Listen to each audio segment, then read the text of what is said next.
श्री सीतारामचंद्र भाई नाम श्रीमद् वाल्मीकि रामायण प्रथम खंड द्वितीय सर्ग। रामायण काव्य का उपक्रम। तमस के तट पर कौतवध से संपत्त हुए महर्षि वाल्मीकि के शोक का श्लोक स्वरूप प्रकट होना तथा ब्रह्मा जी का उन्हें रामचरित्रम्य काव्य के निर्माण का उपदेश देना। देवर्षि नारद मुनि के उपयुक्त वचन सुनकर वाणी विशारद धर्मात्मा ऋषि वाल्मीकि जी ने अपने शिष्यों सहित उन महामुनि का पूजन किया।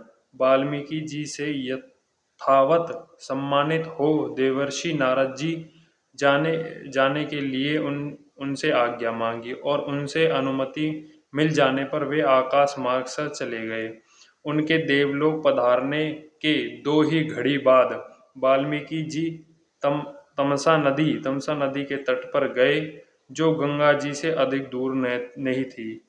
तमसा के तट पर पहुंचकर वहां के घाटों को कीचड़ से रहित देख मुनि ने अपने पास खड़े हुए शिष्यों से कहा, भारद्वाज देखो, यहाँ का घाट बड़ा सुंदर है। इसमें कीचड़ का नाम नहीं है। यहाँ का जल वैसा ही स्वच्छ है जैसा सत्पुरुषों का मन होता है।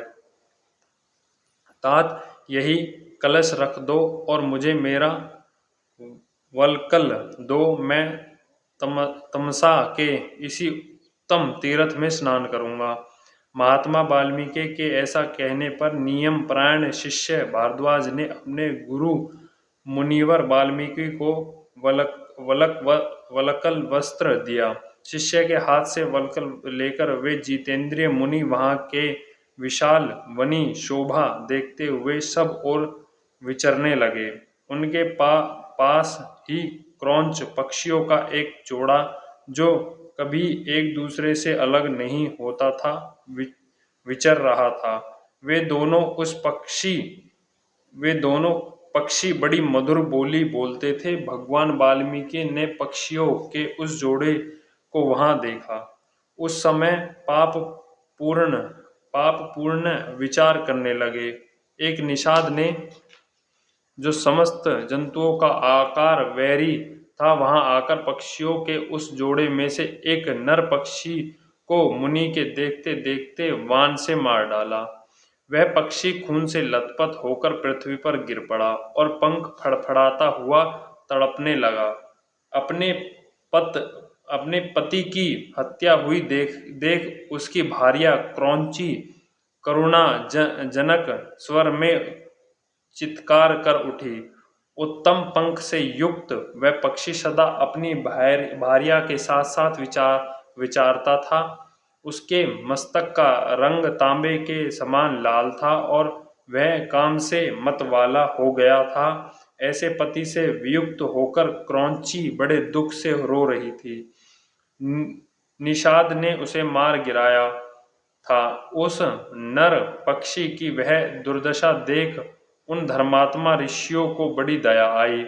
स्वभावत करुणा का अनुभव करने वाले ब्रह्म ऋषि ने यह अधर्म हुआ है ऐसा निश्चय करके रोती हुई क्रौंची की ओर देखते हुए निषाद से इस प्रकार कहा, निषाद, तुझे नित्य निरंतर कभी भी शांति न मिले, क्योंकि तू इस क्रौंच के जोड़े में से एक की जो काम से मोहित हो रहा था, बिना किसी अपराध के हत्या कर डाली। ऐसा कहकर जब उन्होंने इस पर विचार किया, तब उनके मन में एक चिंता हुई कि अहो, इस पक्षी के शोक से पीड़ित होकर मैंने ये क्या कह डाला।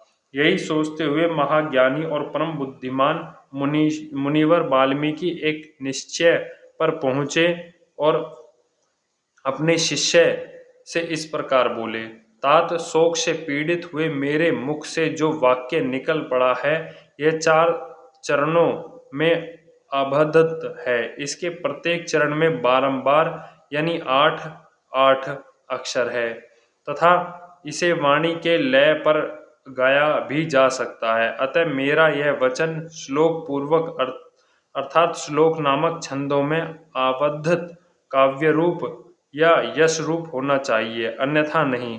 मुनि की यह उत्तम बात सुनकर उनके शिष्य भारद्वाज को बड़ी प्रसन्नता हुई और उसने उनका समर्थन करते हुए कहा, हाँ, आपका यह वाक्य श्लोक रूप ही होना चाहिए। शिष्य के इस कथन से मुनि को विशेष संतोष हुआ। तत्पश्चात उन्होंने उत्तम तीर्थ में विधि पूर्वक स्नान किया और उसी विषय का विचरण करते हुए आश्रम की ओर लौट पड़े। फिर उनका विनीत एवं शास्त्रज्ञ शिष्य भारद्वाज भी उस जल से भरे हुए कलश लेकर गुरुजी के पीछे चल पड़ा। शिष्य के साथ आश्रम में पहुंचकर धर्मज्ञ ऋषि वाल्मीकि आसन पर बैठे और दूसरी दूसरी बातें करने लगे, परंतु उनका ध्यान उस श्लोक की ओर ही लगा था। इतने में ही अखिल विश्व की सृष्टि करने वाले सर्वसमर्थ महातेजस्वी चतुर्मुख ब्रह्मा जी मुनीश्वर वाल्मीकि से मिलने के लिए स्वयं उनके आश्रम आए। उन्हें देखते ही महर्षि वाल्मीकि सहसा उठकर खड़े हो गए। वे मन और इंद्रियों को वश में रखकर अत्यंत विस्मित हो हाथ जोड़कर चुपचाप कुछ काल तक खड़े ही रह गए, कुछ बोल न सके। तत्पश्चात उन्होंने पाद अर्घ्य आसन और स्तुति आदि के द्वारा भगवान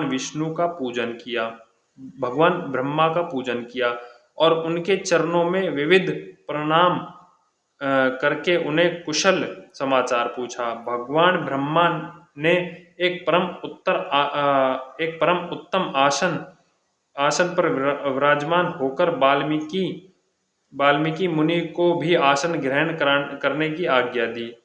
ब्रह्मा जी की आज्ञा पाकर वे भी आसन पर बैठे। उस समय साक्षात लोक पितामह ब्रह्मा सामने बैठे हुए थे, तो भी वाल्मीकि का मन उस क्रौंच पक्षी वाली घटना की ओर ही लगा रहा। वे उसी के विषय में सोचने लगे। अहो, जिसकी बुद्धि वैर भाव को ग्रहण करने में ही लगी रहती है, उस पापात्मा व्याध ने बिना किसी अपराध के ही वैसे मनोहर कलरव करने वाले क्रौंच पक्षी के प्राण ले लिए।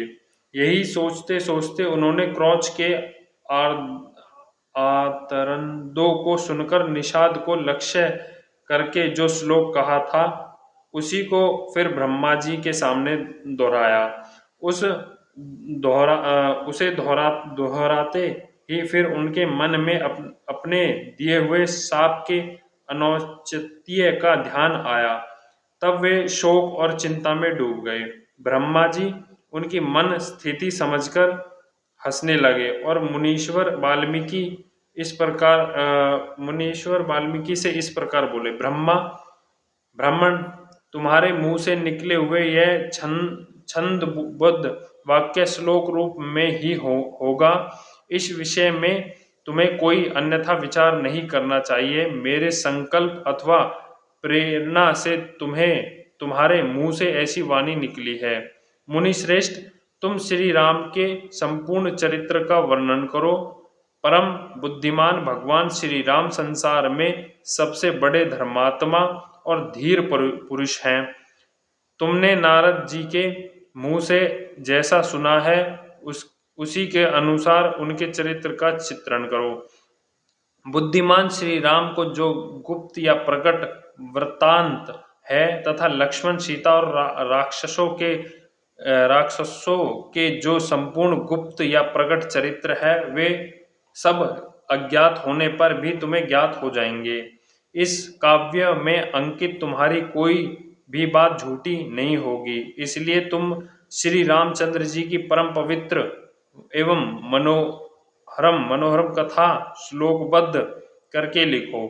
इस पृथ्वी पर जब तक नदियां और पर्वतों की सत्ता रहेगी, तब तक संसार में रामायण कथा का प्रचार होता रहेगा। जब तक तुम्हारी बनाई हुई श्री राम कथा लोकों में प्रचार रहेगा, तब तक तुम इच्छा अनुसार ऊपर नीचे तथा मेरे लोक में निवास करोगे।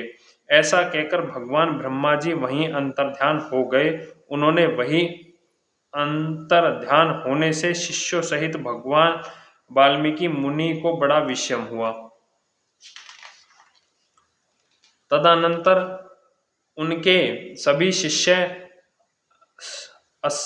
अत्यंत प्रसन्न होकर बार बार इस श्लोक का गान करने लगे तथा परम विस्मित हो परस्पर इस प्रकार कहने लगे। हमारे गुरुदेव महर्षि क्रौच पक्षी के दुख से दुखी होकर जिस समान अक्षरों वाले 4 चरणों से युक्त वाक्य का गान किया था वह था जो उनके हृदय का शोक किंतु उनकी वाणी द्वारा उच्चार रहित होकर श्लोक रूप हो गया। इधर शुद्ध अंतकरण वाले महर्षि वाल्मीकि के मन में यह विचार हुआ कि ऐसा ही श्लोक संपूर्ण रामायण काव्य रचना करूं। यह सोचकर उदार दृष्टि वाले उन यशस्वी महर्षि ने भगवान श्री चंद्र जी के चरित्र को लेकर हजारों श्लोक से युक्त महाकाव्य की रचना की, जो उनके यश को बढ़ाने वाला है। इसमें श्री राम के उदार चरित्र का प्रतिपादन करने वाले मनोहर पदों का प्रयोग किया गया है। महर्षि वाल्मीकि के बनाए हुए इस काव्य में तत्पुरुष आदि समासों से दीर्घ गुण आदि संधि और प्राकृतिक प्रत्यय के संबंध का यथोयोग्य निर्वाह हुआ है। इसकी रचना में समता, पतत, प्रकर्ष आदि दोषों का अभाव है। पदों में माधुर्य है और अर्थों में प्रसाद गुण की अधिकता है। भावुकजनों इस प्रकार शास्त्रीय पद्धति के अनुकूल बने हुए इस रघुवर चरित्र और रावण वध के प्रसंग को ध्यान देकर सुनो। इस प्रकार श्री वाल्मीकि निर्मित आर्ष रामायण आदि काव्य बालखंड में दूसरा सर्ग संपूर्ण हुआ। बोल सियापति रामचंद्र की जय, सीता माता की जय, भरत शत्रुघ्न भगवान की जय, लक्ष्मण भगवान की जय हो, बजरंगबली महाराज की जय। जय सिया राम।